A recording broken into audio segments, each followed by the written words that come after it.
জয় শিব শম্ভু। শ্রাবণের আজ সোমবারে শিবব্রত করলে পুণ্য ফল হয়। তাই তো সনাতনী ভক্তবৃন্দ সোমবার দিন শিবের স্তুতি করে। আজ আমি এবং আমার মা দুজনে একসাথে শিব মন্দিরে উপস্থিত হই। সত্যি সত্যি এক পরম আনন্দ অনুভূত হচ্ছিল।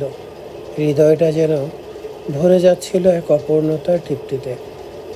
মা শিবেরকে স্নান করাচ্ছে, প্রদীপ প্রজ্বলন করছে। আমি মায়ের একটু আগেই শেষ করেছি। আসলে শিবব্রতের গুণ আর আমার জন্মদাত্রী মায়ের সাথে আরাধনার গুণ, এ দুটো মিলে পরম প্রশান্তি নিয়ে বাড়ি ফিরলাম।